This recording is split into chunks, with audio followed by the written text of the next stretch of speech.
ঘড়ি দেখার সময় নির্ধারণ করা হয়, ঘড়ি দেখার পরে মানুষ নামাজের দিকে আহ্বান হয়, ঘড়ি দেখে আজান দেওয়া হয়, ঘড়ি দেখে বিভিন্ন রকমের অফিস আদালত পরিচালনা করা হয়।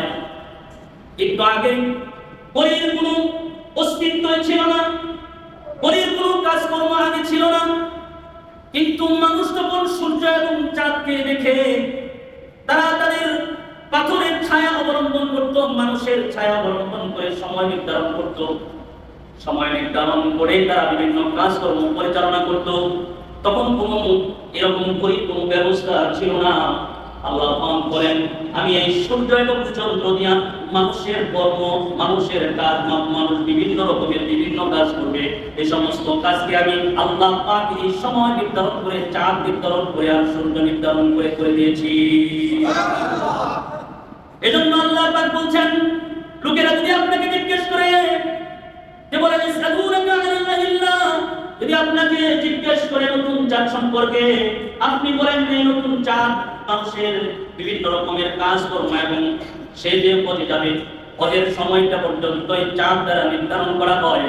কারণ হজ এগুলো হচ্ছে হজের মাস, আর এই হজের মাসগুলো নির্ধারণ হয় নতুন চাঁদ দেখে।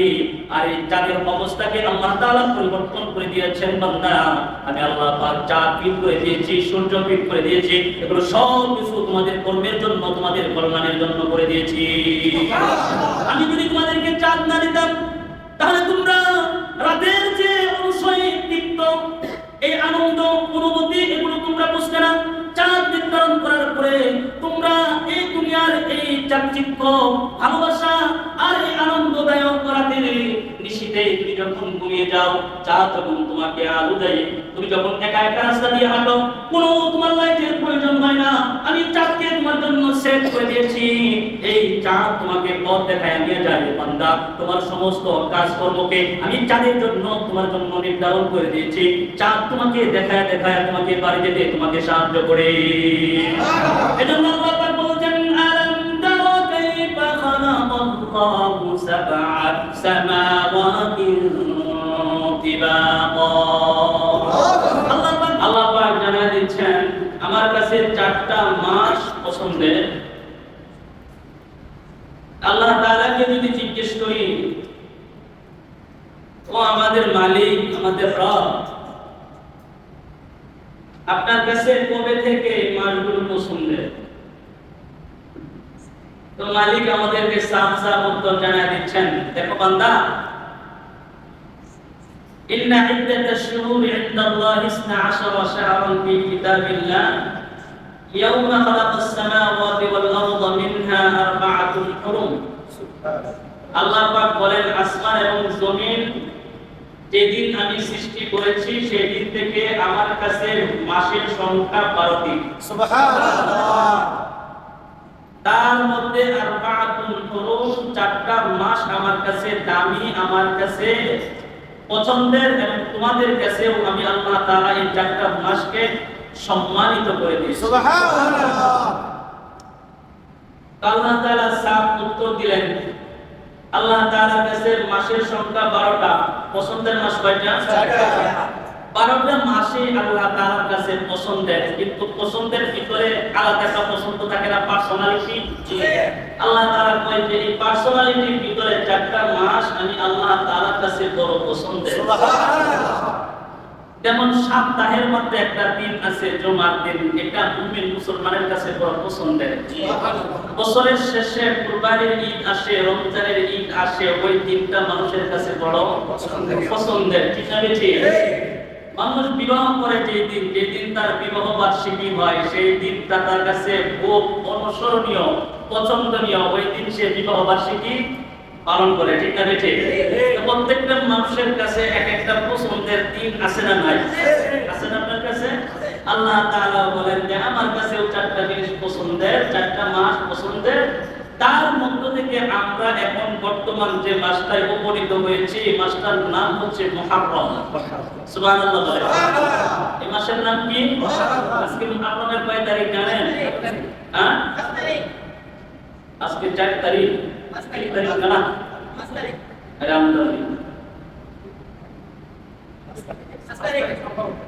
4 তারিখ বা 5 তারিখ, আলহামদুলিল্লাহ। তো এই মাসটাই আল্লাহ তাআলা আমাদেরকে উপনীত করছেন, এজন্য করি আলহামদুলিল্লাহ। এই মাসগুলো আল্লাহ তাআলার কাছে দামি, আল্লাহ তাআলা বানাইছেন 4টা মাস। তার মধ্যে মুহররম, রজব, জিলকদ, জিলহজ। তার মানে আমরা বছরের চাঁদের শুরু যে মাসটা, বছরের শুরু, আমরা শুধুমাত্র বর্ষ পালন করি না, পয়লা বৈশাখ পালন করি না, আমাদের এই চাঁদের মাসের এই মাসটা হলো প্রথম মাস। সুবহানাল্লাহ। চাঁদের মাসের প্রথম মাসের নাম মুহররম মাস। এই মুহররম মাসটা এক সময় ছিল না, এই মাসটাকে বলতো রজবে আউয়াল। রজবে আউয়াল, তার পরবর্তীতে অনেক লম্বা ইতিহাস, এই নামকরণ হয়েছে মুহররম মাস। এই মাসটা আল্লাহ তাআলার কাছে এত দামি, এত দামি একটা মাস। যদি আপনারা এই মাসটাকে সুন্দরভাবে গুনাহ ছাড়া যদি উপভোগ করতে পারেন, তাহলে বুঝবেন আল্লাহ এই মাসটাকে কেন এত সম্মান দান করছেন। যেহেতু চাঁদের শুরু এই মাসটা, রাসূল কারীম সাল্লাল্লাহু আলাইহি ওয়াসাল্লামকে অনেকে এসে জিজ্ঞেস করছেন নতুন চাঁদ সম্পর্কে। নবীজিকে জিজ্ঞেস করা হইলে আল্লাহ তাআলা কোরআনের আয়াত নাযিল করছেন। সুবহানাল্লাহ। আল্লাহ তাআলা বলেন ইয়াসআলুনাকা আনিল আহিল্লা, লোকেরা আপনার কাছে নতুন চাঁদ সম্পর্কে জিজ্ঞাসা করে, আপনি তাদেরকে বলে দিন কুল হিয়া মাওয়াকিতু লিন-নাসি ওয়াল হজ। সুবহানাল্লাহ। আপনি বলুন এটা মানুষের বিভিন্ন কাজকর্মের এবং হজের সময় নির্ধারণ করে। সুবহানাল্লাহ। মানুষের বিভিন্ন কাজকর্মেরটাও সময় করে এবং মানুষ হজে যাবে, হজের সময়টাও এটা চাঁদ দেখে নির্ধারণ করা হয়। সুবহানাল্লাহ। আগে পৃথিবীর জমিনে, আজকে মসজিদে সামনের দিকে দেখেন কড়ি ফিট করা আছে, পিছনের দিক থেকে কড়ি ফিটিং করা আছে। কড়ি দেখার সময় নির্ধারণ করা হয়, কড়ি দেখার পরে মানুষ নামাজের দিকে আহ্বান হয়, কড়ি দেখে আযান দেওয়া হয়, কড়ি দেখে বিভিন্ন রকমের অফিস আদালত পরিচালনা করা হয়। একটু আগে কড়ির কোনো অস্তিত্ব ছিল না, কড়ির কোনো কাজকর্ম আগে ছিল না। কিন্তু মানুষ যখন সূর্য এবং চাঁদকে দেখে তারা তাদের পাথরের ছায়া অবলম্বন করত, মানুষের ছায়া অবলম্বন করে সময় নির্ধারণ করত। সময় নির্ধারণ করে তারা বিভিন্ন কাজকর্ম পরিচালনা করত। তখন কোনো এরকম কোনো ব্যবস্থা ছিল না। আল্লাহ বলেন আমি এই সূর্য এবং চন্দ্র দিয়া মানুষের কর্ম, মানুষের কাজ, মানুষ বিভিন্ন রকমের বিভিন্ন কাজ করবে, এই সমস্ত কাজকে আমি আল্লাহ পাক এই সময় নির্ধারণ করে, চাঁদ নির্ধারণ করে আর সূর্য নির্ধারণ করে করে দিয়েছি। এজন্য আল্লাহ পাক বলছেন লোকেরা যদি আপনাকে জিজ্ঞেস করে যে বলেন ইসআলুনাকা আনিল্লাহিল্লাহ, যদি আপনাকে জিজ্ঞেস করে নতুন চাঁদ সম্পর্কে, আপনি বলেন যে নতুন চাঁদ মানুষের বিভিন্ন রকমের কাজকর্ম এবং সে যে হজে যাবে, হজের সময়টা পর্যন্ত এই চাঁদ দ্বারা নির্ধারণ করা হয়। কারণ জিলকদ, জিলহজ এগুলো হচ্ছে হজের মাস, আর এই হজের মাসগুলো নির্ধারণ হয় নতুন চাঁদ দেখে। আর এই চাঁদের অবস্থাকে আল্লাহ তাআলা পরিবর্তন করে দিয়েছেন। বান্দারা, আমি আল্লাহ পাক চাঁদ ফিট করে দিয়েছি, সূর্য ফিট করে দিয়েছি, এগুলো সব কিছু তোমাদের কর্মের জন্য, তোমাদের কল্যাণের জন্য করে দিয়েছি। আমি যদি তোমাদেরকে চাঁদ না দিতাম, তাহলে তোমরা রাতের যে অনুসয় তৃপ্ত, এই আনন্দ অনুভূতি এগুলো তোমরা বুঝবে না। চাঁদ নির্ধারণ করার পরে তোমরা এই দুনিয়ার এই চাকচিক্য, ভালোবাসা আর এই আনন্দদায়ক রাতের নিশীথে তুমি যখন ঘুমিয়ে যাও, চাঁদ যখন তোমাকে আলো দেয়, তুমি যখন একা একা রাস্তা দিয়ে হাঁটো, কোনো তোমার লাইটের প্রয়োজন হয় না। আমি চাঁদকে তোমার জন্য সেট করে দিয়েছি। এই চাঁদ তোমাকে পথ দেখায় নিয়ে যায়। বান্দা, তোমার সমস্ত কাজকর্মকে আমি চাঁদের জন্য তোমার জন্য নির্ধারণ করে দিয়েছি। চাঁদ তোমাকে দেখায় দেখায় তোমাকে বাড়ি যেতে তোমাকে সাহায্য করে।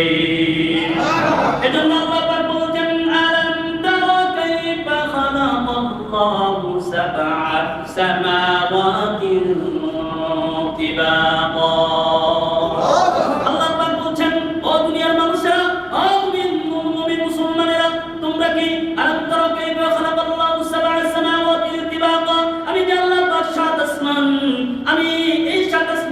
তোমাদের জন্য সেট করেছি। তোমরা কি সাত আসমান কি তোমরা দেখো না? আমি এক একটার পর এক একটা আসমান আমি সেট করেছি। সুবহানাল্লাহ বলেন। আল্লাহু সাবআ সামাওয়াতি তিবাকা, আমি আল্লাহ তাআলা এই খুঁটিবিহীন আমি এই আসমান সেট করেছি। একটা নয়, দুটো নয়, তিনটা নয়, সাতটা আসমান স্তরে স্তরে তোমাদের জন্য সেট করেছি বান্দা। প্রত্যেকটা আসমানই তোমাদের জন্য কল্যাণকর হবে, কারণ প্রত্যেকটা আসমানই তোমাদের জন্য আমি আল্লাহ পাক এক একটা করে সম্মানের দরজা রেখে দিয়েছি। তারপর আল্লাহ তাআলা বলছেন ওয়াজআলাল কমারা ফীহিন্না নূরান ওয়াজআলাশ শামসা সিরাজা।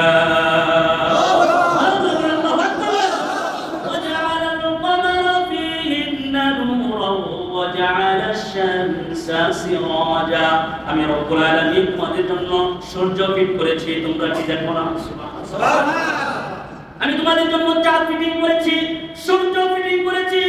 সূর্য তোমাদের এত গভীরতা, এত বন্ধুত্ব তোমাদের সম্পর্কে তোমরা যদি জানতে, আর আমার এই সৃষ্টিগুলোকে যদি তোমরা একবার যদি তোমাদের ভিতরে যদি অনুভূতির ভিতরে তোমরা আনতে, তাহলে তোমরা সাথে সাথে আমি রব্বুল আলামিনের কদমে তোমরা সিজদায় পড়ে যেতে।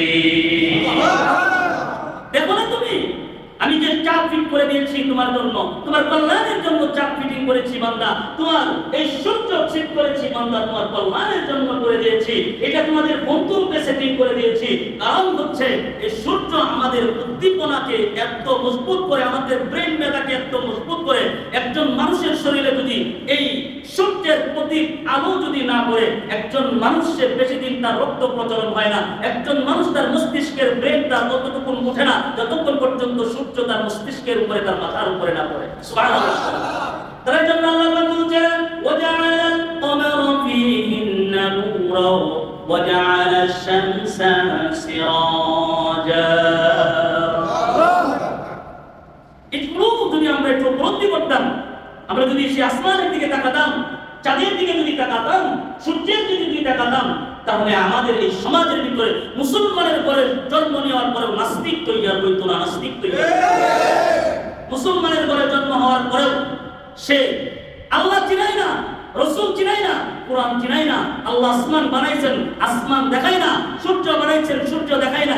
এজন্য মাঝে মাঝে আল্লাহ তাআলা বলছেন, মাঝে মাঝে আমার সৃষ্টির দিকে তাকাও, আমার সৃষ্টির দিকে তাকাইলে তোমাদের ঈমান মজবুত হবে, ঈমান মজবুত হবে। আমরা যে তাকাবো, এই কথাটা আল্লাহ কোরআনে কারিমে বলছেন। আল্লাহ পাক বলছেন আফালা ইয়ানজুরুনা ইলাল ইবিলি কাইফা খুলিকাত। সুবহানাল্লাহ। আল্লাহ পাক বলছেন আফালা ইয়ানজুরুনা ইলাল ইবিলি কাইফা খুলিকাত। ও আমার বান্দারা, তোমরা শুধু অত বড় কিছুর দিকে তাকাতে হবে না, তোমরা একটা উটের দিকে তাকাও। ওই উটটা মরুভূমির প্রান্তরে মাসের পর মাস, দিনের পর দিন তাকে ছেড়ে দেওয়া হয়। সেখানে কোনো ঘাস নাই, লতাপাতা নাই, পানির কোনো ব্যবস্থা নাই। আমি রব্বুল আলামিন তাদেরকে ঘাস ছাড়া, পানি ছাড়া, লতাপাতা ছাড়া আমি রব্বুল আলামিন মাসের পর মাস, বছরের পর বছর আমি উটের খাবার সেখান থেকে সংগ্রহ করি। একটা উটের খাবার মরুভূমির প্রান্তর, সেখানে কি নাই? লতাপাতা নাই, গাছগাছালি নাই, পানি নাই। আল্লাহ বলছেন সেই প্রাণী উটের দিকে তাকাও। সুবহানাল্লাহ বলেন। উটের দিকে যদি তাকাও তাহলে তোমার ঈমান বৃদ্ধি হয়ে যাবে। কারণ কেন? দেখো তুমি বান্দা, তুমি তো রিজিকের জন্য দৌড়াদৌড়ি করো, বিভিন্ন জায়গায় তোমার রিজিক তুমি তালাশ করো। একটা উটের দিকে তাকায় দেখো, মাসের পর মাস চলে যায়, বছরের পর বছর চলে যায়, একটা উটের খাবারের প্রয়োজন হয় না। আমি রব্বুল আলামিন তার ভিতরে খাবারের ব্যবস্থা করে দিয়েছি, তার কোনো পেরেশানি নাই, টেনশন নাই। একটা উটের দিকে নিদর্শন করে তাকায় দেখো, একটা উটের পানি লাগে না, খাবার লাগে না। আমি রব্বুল আলামিন মরুভূমির প্রান্তরে মাসের পর মাস আমি তাকে সেই জায়গায় খাওয়া।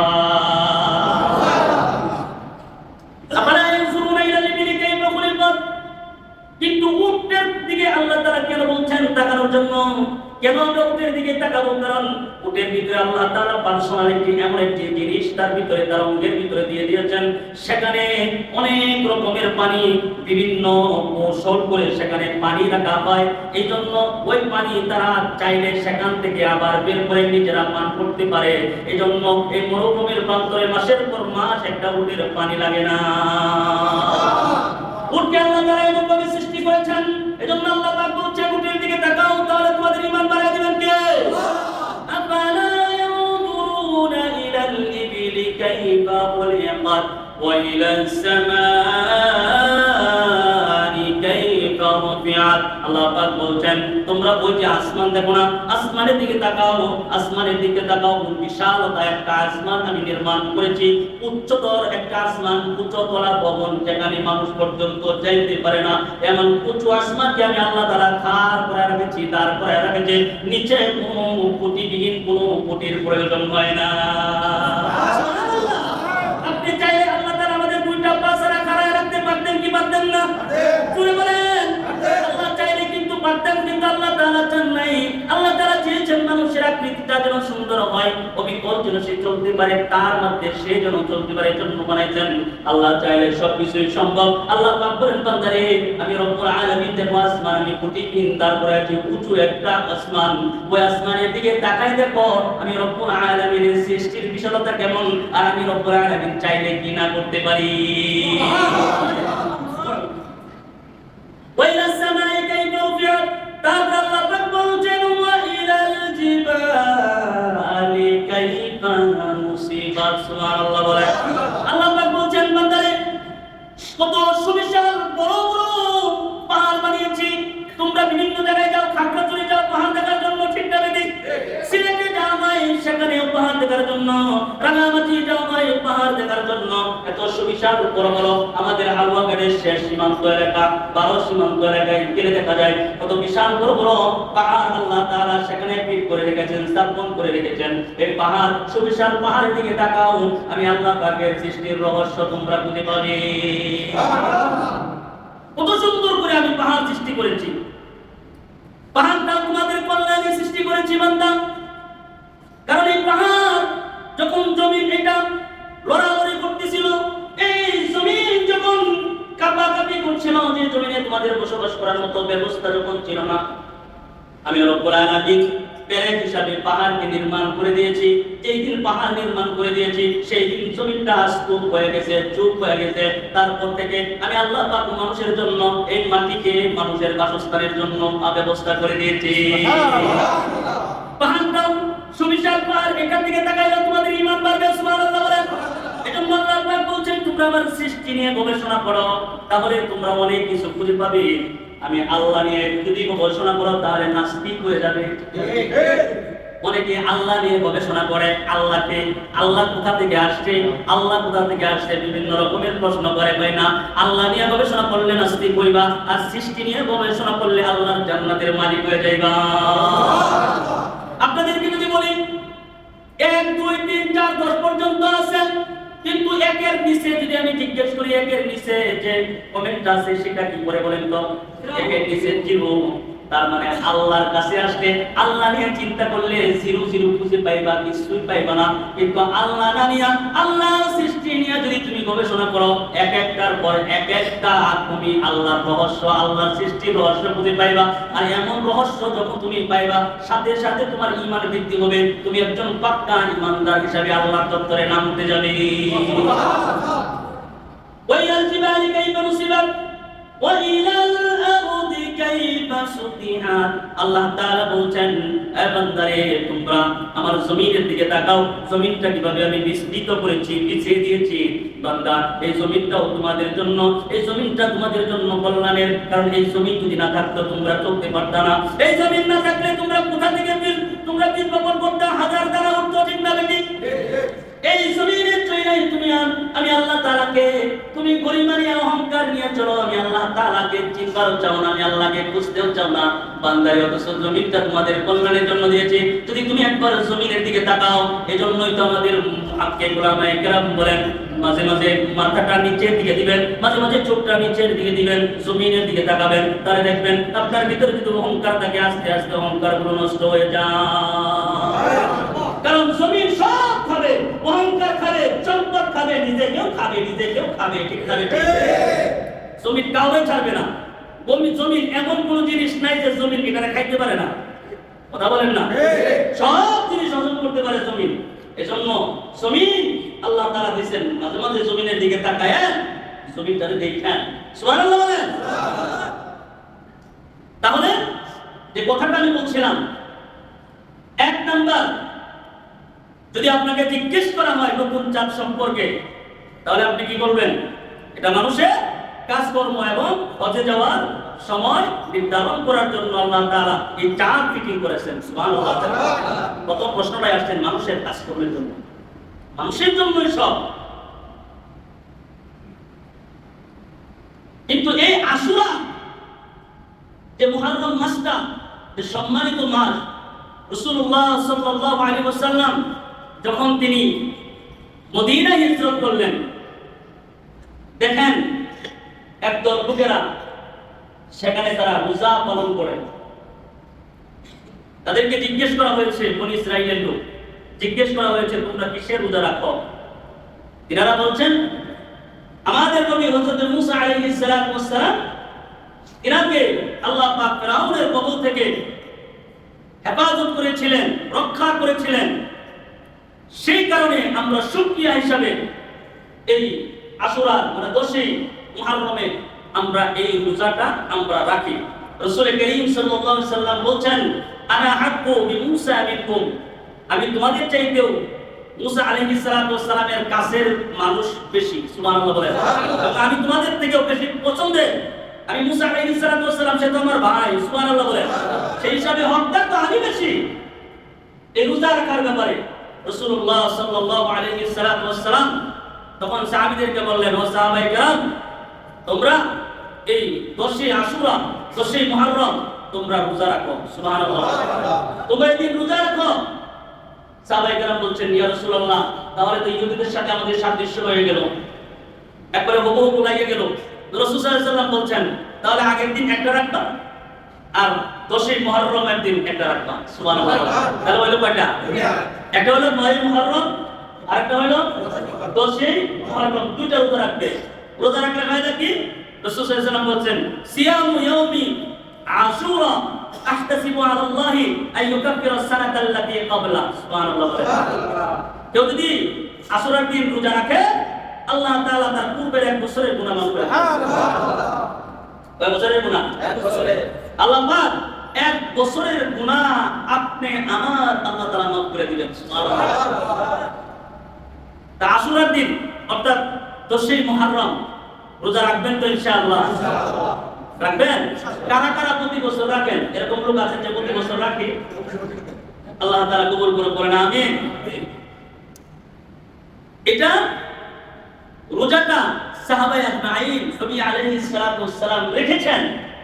এজন্য এই রোজাটা এত দামি। 1 বছরের গুনাহ আল্লাহ তাআলা, পূর্বের 1 বছরের গুনাহ আল্লাহ তাআলা মাফ করে দেন। সুবহানাল্লাহ। আফদালুস সিয়াম বা'দা রমাদান, রমজানের পরে, বলেন এর পরে? রমজান মাসের পরে উত্তম যে রোজা আল্লাহর মাসের রোজা। সুবহানাল্লাহ। আল্লাহর মাস কোনটা? সুবহানাল্লাহ। বিসমিল্লাহ। আফদালুস সিয়াম বা'দা রমাদান শাহরুল মুহররম, আল্লাহর মাস এই মুহররম মাস। বলছে রমজানের পরে যদি রোজা রাখা এটা পছন্দের হয় আল্লাহ তাআলার কাছে, তাহলে মুহররমের রোজাটা রাখাটা আল্লাহ তাআলার কাছে পছন্দের। সুবহানাল্লাহ। ওয়া আফদালুস সালাত বা'দাল ফরিদা সালাতুল লাইল, আর ফরজ নামাজের পরে যদি কোনো দামি নামাজ থাকে তাহলে তাহাজ্জুদের নামাজ। সুবহানাল্লাহ। আর জোরে বলেন সুবহানাল্লাহ। ফরজ নামাজের পরে যদি কোনো দামি নামাজ থাকে তাহলে সেটা কিসের নামাজ? তাহাজ্জুদ, রাতের নামাজ। এজন্য আফদালুস সিয়াম বা'দা রমাদান শাহরুল্লাহিল মুহররম, মুহররম মাসের রোজার ব্যাপারে রাসূলুল্লাহ সাল্লাল্লাহু আলাইহি ওয়াসাল্লাম মজবুতভাবে আলাদা করছেন যে তোমরা এই রোজাটা রাখবা। কয়টা রোজা রাখবা? 2টা। কয়টা রোজা? 2টা রোজা আমরা রাখবো। পারবো না ইনশাআল্লাহ? এজন্য আমাদের এই সমাজের ভিতরে আমরা ইবাদত বন্দেগীতে আমরা আসক্ত না। আমরা বিভিন্ন রকমের ফজিলতের আলোচনা শুনি, বিভিন্ন রকমের আল্লাহ তাআলার পক্ষ থেকে পুরস্কার দিবেন আমরা শুনি, কিন্তু আমরা সেক্ষেত্রে পুরস্কারের কথা শোনা হয়, ফজিলতের কথা শোনা হয়, কিন্তু আমলের ক্ষেত্রে আমরা করি না। এজন্য আমাদের উচিত আমাদের রিজিক কি আল্লাহ তাআলা অন্য কাউকে দিয়ে দিবে? না। ওয়াদা কার? আল্লাহ। আমার রিজিক কাউকে দিবে না। আমার ইবাদত কেউ কইরা দিবে না। আমার ইবাদত কেউ কইরা দিবে না? জোরে বলেন। আমার ইবাদত কেউ কইরা দিবে না। আমার রিজিক আল্লাহ তাআলা কাউকে দিবে না। আর আমি যে গুনাহ করতেছি আমার গুনার ভাগীদারও কেউ দিবে না। আমার মৃত্যু আইলে আরেকজন চলে যাবো, এরকম শুনছেন কোনদিন? যার মৃত্যু তার কাছে আসবে, ঠিক না বেঠিক? এই চারটা জিনিস নির্ধারিত। এই চারটা জিনিস কি নির্ধারিত? এজন্য হযরত হাসান বসরি রাহমাতুল্লাহি আলাইহি তার ধার্মিকতার গোপন সূত্র জিজ্ঞেস করছিলেন যে হাসান, তোমার ধার্মিকতার গোপন সূত্র কি? তিনি বলছিলেন চারটা বিষয় তিনি তুলে ধরছিলেন। এক নাম্বার তিনি বলছিলেন, আমার রিজিক আল্লাহ পাক কাউকে দিবে না, এটা আমি জানি, আর এটা জানার পরে আমার হৃদয় তৃপ্ত হয়ে গেছে। সুবহানাল্লাহ। আমি নিজে তৃপ্ত এখন, কারণ আমি জানি যে আল্লাহ তাআলা আমার জন্যই আল্লাহ আমার রিজিক নির্ধারণ করছেন। সুবহানাল্লাহ। এজন্য রিজিক নিয়ে তার কোনো পেরেশানি ছিল না। মানুষের রিজিক নিয়ে পেরেশানির কারণেই মানুষের ইবাদত নষ্ট হয়, মানুষের নামাজ নষ্ট হয়, মানুষের বিভিন্ন রকমের আমল নষ্ট হয় শুধু এই রিজিক তালাশ করার জন্য। মনে করেন আযান হয়ে গেছে মসজিদে, মুয়াজ্জিন সাহেব বলতেছেন কদ কামাতিস সালাহ, আল্লাহু আকবার লা ইলাহা ইল্লাল্লাহ। মুয়াজ্জিন সাহেব বলতেছে কাতার, ওকে, এখন কি হবে? ইমাম সাহেব নামাজে দাঁড়াবে, আপনি শুনতেছেন কিন্তু আপনার দোকানটা এই সাইডেই আছে। মনে করেন আপনার দোকান এখান থেকে আসছে, উনি একামত দিতেছেন, মাল দিতে হবে 10,000। কত হাজার? 10,000। এখন আপনি এটা চিন্তা করতেছেন 10,000 না নামাজ, 10,000 না নামাজ, 10,000 না নামাজ, এরকম করতে করতে আপনার নামাজ গেছে 10,000 ঠিকই আছে, কিন্তু 10,000 আপনি আসবে যাবে, যে আপনার নামাজ আপনার ছুটে গেছে এই আপনার নামাজ আর কোনোদিন আসবে না। হ্যাঁ, কি বলেন? ওইটা আসবে নি? ওইটা কিন্তু আসবে না। 10,000 আসবে, আজ আসবে, কাল যাবে, কাল আবার আসবে, পরশু আবার চলে যাবে। এইভাবে এক সময় আপনার ক্ষতিটা পূরণটা ঠিক হয়ে যাবে, কিন্তু নামাজ ছাইরা দিয়ে আপনার যে ক্ষতি হয়েছে এই ক্ষতি কোনোদিন পূরণ হবে না। নাম্বার 2, তিনি বলছেন আমার করণীয় ইবাদত এটা আর কেউ করে দিবে না, এজন্য আজ থেকে ইবাদত করা শুরু করে দিয়েছি। সুবহানাল্লাহ। এরপর থেকে আমি ইবাদত ছাড়ি না। আমার করণীয় ইবাদত আমার বিবি আমারে করে দিবে না, আমার সন্তান আমার করণীয় ইবাদত সে পালন করবে না। আমি যতই ভালো করে কাজ কাম করে ওদের জন্য খাবার নিয়ে যাই না কেন বাড়িতে, কোনদিন আমার ইবাদত তারা করে দিতে পারবে না। আমি হারাম কামাই করলাম, হারাম করে তারা ঠিকই, তারা তো জিজ্ঞেস করতেছে না কোথা থেকে ব্যবস্থা করছেন রিজিকের, খানা কোথা থেকে নিয়ে গেছেন, তারা কিন্তু জিজ্ঞেস করতেছে না। আপনি মনে মনে জানেন আপনি কি হালাল ভাবে কামাই করে নিচ্ছেন না হারাম করে আপনার রিজিক আপনার ঘরে নিতেছেন, এটা শুধু আপনি জানেন, আপনার ঘরের বিবি জানে না। অতএব আপনার এগুলোর বিষয় আপনার বিবি তার বোঝা তার মাথায় নিবে না, আপনার গুনাহের বোঝা আপনার মাথায় নিতে হবে, ঠিক না বেঠিক? আর আপনি যে ইবাদত করছেন আপনার ইবাদতের বোঝা আপনার কাছে থাকবে, আপনার ইবাদতের বোঝা আল্লাহ তাআলা কাউকে দিবে না। সুবহানাল্লাহ। এটা শুধু আপনারই থাকবে, পার্সোনালিটি। নাম্বার 3, আমি জানি আল্লাহ আমাকে দেখছেন, এজন্য আল্লাহর এই জমিনে আমার গুনাহ করতে লজ্জা লাগে। সুবহানাল্লাহ। কি এক বিশাল বাংলা ভাষার শব্দ চয়নের যদি বড় কোনো শব্দ থাকে তাহলে আমি মনে করবো যে এই শব্দটা সবচেয়ে বড় ধরনের একটা শব্দ, যে শব্দ বলা হচ্ছে যে আমার আল্লাহ আমাকে দেখছেন, এজন্য আল্লাহর এই জমিনে আমার গুনাহ করতে লজ্জা লাগে।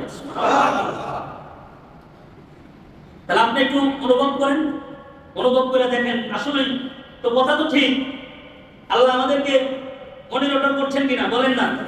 আল্লাহ কিন্তু 24 ঘন্টায় আমাদেরকে মনিটর করছেন। আল্লাহ তো নিজে দেখছেনই, সাথে আবার ফেরেশতাও লাগায় দিয়েছেন। আসলে ফেরেশতা কেন লাগাইছেন? ফেরেশতা লাগাইছেন এগুলো হলো শুবা। বলেন এগুলো কি? এগুলো শুবা।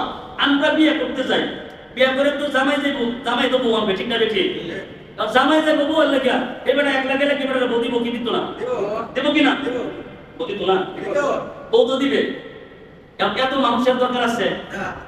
দরকার নাই, কিন্তু জামাইয়ের সাথে যায় কেন? শুবা, ঠিক না ঠিক? আমাদের এলাকায় যখন বিয়ে হইতো তখন একটা ই কিন্তু সন্দেহ দিত, বলতো আসসালামু আলাইকুম এন, জামাই এসে বিয়ে করতে আমরা রাইছুন কেন? ওরা যদি প্রশ্নের উত্তর জানতো তারা বলতো ওয়ালাইকুম আসসালাম বুবা, জামাই এসে বিয়ে করতে আমরা হইলাম শুবা, ঠিক না ঠিক? জামাই বিয়ে করতে এসেছিল শুবা। আল্লাহ তাআলা বলছেন বান্দা তোমার পরে বানাইয়া তুমি জমিনে ছাইরা দিছি, এই জমিনে তোমাদের আশেপাশে যা কিছু দেখো এগুলো তোমাদের জন্য শুবা। সুবহানাল্লাহ। এগুলো শুভনীয়। তুমি একলাই থাকতে পারতা, তোমার বউ তোমার শুবা। সুবহানাল্লাহ বলে একজন আরেকজনের সালাম আছে না, এটা একটা শুভা, আল্লাহ শুভানিও করে দিয়েছে। সুবহানাল্লাহ বলতেন না, এটা একটা শুভানিও। এজন্য বাপ সবকিছুই আল্লাহ তাআলা আমাদের জন্যই বানাইছেন। এজন্য বাপ আগে এই জিনিসগুলোকে আমরা প্রাধান্য দিব না, প্রাধান্য দিব আমাদের ইবাদত, আমাদের আমল, আমাদের আখলাক, আমাদের জিন্দেগি কিভাবে পরিবর্তন হয়, এগুলোকে আমাদের আগে প্রাধান্য দিতে হবে। ঠিক না বেঠিক? তারপর হাসান বসরি রাহমাতুল্লাহ আলাইহি বলেন, আমি জানি মৃত্যু আমার জন্য অপেক্ষা করতেছে, এই জন্য আমি আল্লাহ তাআলার সাথে দেখা করার জন্য আমি সেই দিক থেকে প্রস্তুতি গ্রহণ করতেছি। আমি আমার রবের মুলাকাত করব, আমি আমার রবের সাথে সাক্ষাৎ করব, আমার রব আমারে দেখবো, আমি আমার রবকে দেখব। এজন্য আমি আগে থেকেই অপেক্ষায় আছি এবং নিজেকে সাজায় নিতেছি, সাজায় বুঝায় রবের সামনে দাঁড়াবো। সুবহানাল্লাহ। আমাদের দুনিয়ার চলাফেরা মনে হচ্ছে বর্তমানে এই যুগে আমাদের দুনিয়ার চলাফেরাটা মনে হচ্ছে এমন ভাবে যাইতেছে যে আমরা মৃত্যুবরণ করবই না, আমরা কবরে যাবই না, এইরকম চিন্তা ভাবনা নিয়ে এখন মানুষ চলাচল করে। মরণের কথা একবারও স্মরণ হয় না, একবারও হয় না। মরণের কথা স্মরণ হইলে বা এত দেমাগি কুওয়াত, এত মেজাজ, এত দেমাগ, এত গরম দেখানো, এত অহংকার দেখানো একটাও থাকতো না যদি মৃত্যুর কথা যদি স্মরণ থাকতো। মানুষ পরিবর্তন হয় না, অথচ আল্লাহ তাআলা পরিবর্তনের জন্য আল্লাহ তাআলা মাস দিবেন, দিন দিয়া দিবেন, বছর দিয়া দিবেন পরিবর্তনের জন্য। আল্লাহ পাক কিছু স্পেশাল মাস দিবেন মানুষ যেন পরিবর্তন হয়। রমজান মাস এটা স্পেশাল মাস, এটা মানুষের পরিবর্তনের মাস। এই যে মুহররম মাস আল্লাহ বলেন এটা স্পেশাল, আমার পছন্দের মাস, এটা আল্লাহর মাস, এটা তোমাদেরকে পরিবর্তন করার মাস। সুবহানাল্লাহ। তুমি এই মাসে তুমি গুনাহ করতে পারবে না। কে বলছেন? কে? আল্লাহ বলছেন এই মাসে যুদ্ধ বিগ্রহ একবারে সম্পূর্ণ আরাম, না যায় আল্লাহ নিষিদ্ধ করছেন। এই মাসে ইহুদি, খ্রিস্টান, হিন্দু, বৌদ্ধ, নাসারা যত জাতি আছে সমস্ত জাতি এই মাস থেকে যুদ্ধ বিগ্রহ, মারামারি, হানাহানি থেকে তারা বিরত থাকতো। সুবহানাল্লাহ বলতেন না? এই মাসে তারা যুদ্ধ বিগ্রহ করতো না, মারামারি, হানাহানি, কাটাকাটি কিচ্ছু করতো না। এই মাসটা আল্লাহর মাস, এই জন্য তারা আল্লাহর মাস পাইবা। ইহুদি, নাসারা, খ্রিস্টানরা পর্যন্ত এই মাসটার সম্মান দেয়। এই মাসটাকে সামনে রেখে আমাদের অনেক ধরনের মন্তব্য উঠে আসে। যেমন এই মাস হযরতে ইমামে হুসাইন রাদিয়াল্লাহু তাআলা আনহু তিনি 10 মুহররম অর্থাৎ আশুরা যেটাকে বলা হয়, এই আশুরার দিনে তিনি কারবালার ময়দানে শাহাদাত বরণ করেছিলেন। আজকে সেই ইমাম হুসাইন রাদিয়াল্লাহু তাআলা আনহুকে নিয়ে বিভিন্ন রকমের মত আদর্শ শিয়া গোষ্ঠীরা পালন করে। আসলে এগুলো একটাও ইসলামী হুকুমতে একটাও জায়েজ নাই, সবগুলো হারাম, সবগুলো হারাম। আপনি হুসাইনকে ইস্যু বানায়া নিজের গায়ে নিজে আপনি আঘাত করতেছেন, নিজের গায়ে আঘাত দিয়ে আপনি রক্ত খরণ করতেছেন, বিভিন্ন রকমের আপনারা এরকম ভাবে পতাকা উড়ায়া মিছিল বের করতেছেন। এগুলো ইসলাম সাপোর্ট করে? আসলে যদি আমরা হাদিস থেকে, কোরআন হাদিস থেকে যদি আমরা বের করি, হুসাইন রাদিয়াল্লাহু তাআলা আনহু আমাদেরকে কি শিক্ষা দিলেন, তিনি আমাদেরকে কি শিখিয়ে গেলেন, এইগুলো যদি এই জমিনে বাস্তবায়ন হইতো তাহলে এই জমিনটা হইতেছে আল্লাহ তাআলার জমিনই হইতো, আর এই জমিনে আল্লাহর বিধানই কায়েম হইতো। কথা বলেন ঠিক? কারণ ইমাম হুসাইন রাদিয়াল্লাহু তাআলা আনহু তিনি আমাদেরকে যা শিখিয়ে গেছেন, এক নাম্বার সত্যের পথে, সত্যের পক্ষে তুমি লড়াই করতে থাকো, সত্যের পথে তুমি সংগ্রাম করতে থাকো, সত্যের পথে তুমি চলতে থাকো। যদি তোমার শাহাদাতের মৌসুম, শাহাদাতের মরণ যদি তোমার হয়, শাহাদাতের পানির সুরা যদি তোমার পান করতে হয়, ইমাম হুসাইনের মতো সত্যের পথে থেকে শাহাদাতের পানির পেয়ালা পান করতে হবে। তিনি সত্যের পক্ষ থেকে তিনি ইসলামের জন্য, দ্বীনের জন্য জানটাকে বিসর্জন দিয়ে দিয়েছেন, শাহাদাত বরণ করেছেন। তার মানে থেকে আমরা এটাই বুঝি যে এই ইমাম হুসাইন রাদিয়াল্লাহু তাআলা আমাদের শিক্ষা দিয়ে গেছেন, সত্যের পথে সব সময় অবিচল থাকবা। যদি তোমার জানটাও দিতে হয়, জান দিয়ে দিবা, তারপরে সত্যের পথ থেকে এক বিগত পিছনে পা দেওয়া যাবে না। তাহলে আমাদেরকে সেই সত্যের পথে, সত্যের পক্ষে চলার জন্য তিনি আমাদেরকে শিক্ষা দিয়ে গেছেন, সেই আমাদেরকে সত্যের পথে চলতে হবে। নাম্বার 2, তিনি জুলুমের বিরুদ্ধে দাঁড়িয়েছিলেন। কিসের বিরুদ্ধে দাঁড়িয়েছিলেন? তিনি জুলুমের বিরুদ্ধে দাঁড়িয়েছিলেন। যেখানে অন্যায় হবে, যেখানে জুলুম হবে, যেখানে পাপাচার হবে, যেখানেই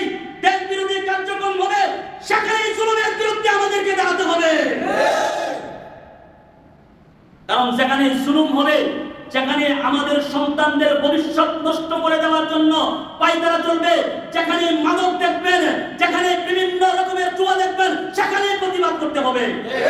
আর নয়তো আমাদের আগামী প্রজন্ম তো ঠিক হবে না। এই প্রজন্ম এখন মাদকাসক্তে আসক্ত হয়ে গেছে। প্রত্যেকটা যুবক ছেলেদেরকে বেশিরভাগ দেখা যায় সিগারেট তো টানে টানে, সাথে গাঞ্জা, পেন্সিল, ইয়াবা পর্যন্ত টানা শুরু করে দিচ্ছে। প্রত্যেকটা গ্রামে গ্রামে এখন ইয়াবা, পেন্সিলিন, হিরোইন, গাঞ্জা এগুলো সব ঢুকে গেছে।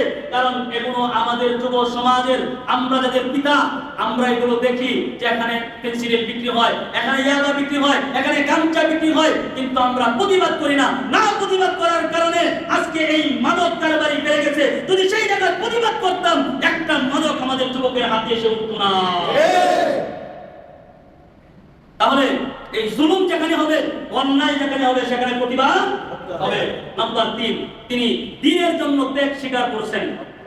দ্বীনের জন্য ত্যাগ স্বীকার করে গেছেন। আমি দ্বীনের জন্য কি ত্যাগ করলাম? দ্বীনের জন্য তো আমার ব্যবসাটাকে আমি 5 মিনিটের জন্য ছাড়তে পারলাম না। আমার দ্বীনের জন্য তো আমি আমার ঘর থেকে শান্তির ঘুম 5 মিনিটের জন্য তো আমি ছাড়তে পারলাম না। আমি তো আমার দ্বীনের জন্য আমার গাড়িটাকে 5 মিনিট বন্ধ করে আল্লাহর জন্য দিতে পারলাম না। দ্বীনের জন্য ত্যাগ করতে পারলাম না। আমি তো বিভিন্ন রকমের কাজকর্ম চাইয়া 5 মিনিটের জন্য আল্লাহর জন্য দিতে পারলাম না। তাহলে আমি দ্বীনের জন্য কি ত্যাগ করলাম?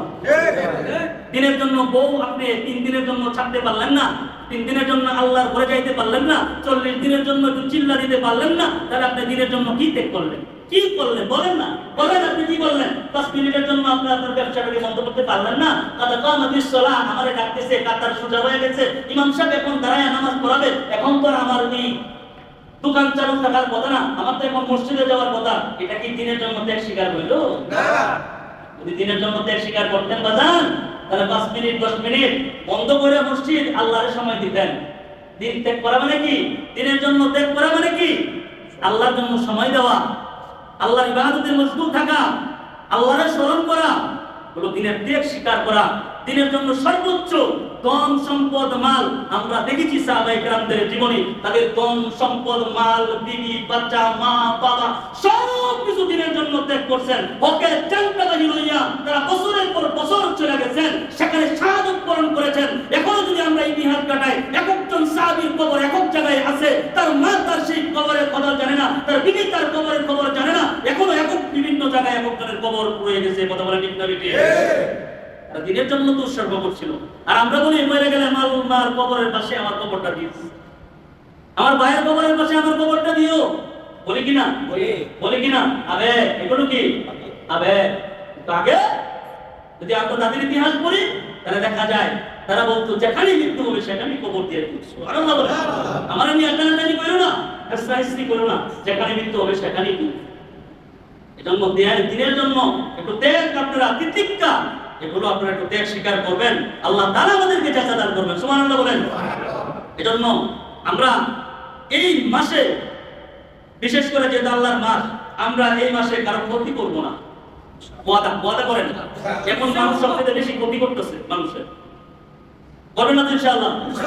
আপনারা আমরা এই মাসে 1 নাম্বার কোনো ক্ষতি করব না।